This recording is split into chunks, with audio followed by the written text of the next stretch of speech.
আসসালামু আলাইকুম, সবাই কেমন আছেন? এই তো আলহামদুলিল্লাহ। আজকে আমার রেসিপি বিরিয়ানি।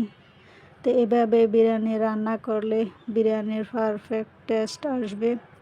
তো বিরিয়ানি রান্না করার জন্য মাংসগুলা ভালো করে কষিয়ে নিয়েছি, অনেকটা সময় নিয়ে কষানোর পরে কিছু আলু দিয়েছি, দিয়ে কষিয়ে নিয়েছি। তারপরে চালগুলা দিয়ে প্রায় 10 মিনিট সময় নিয়ে চালগুলা ভালো করে কষিয়ে নিয়েছি।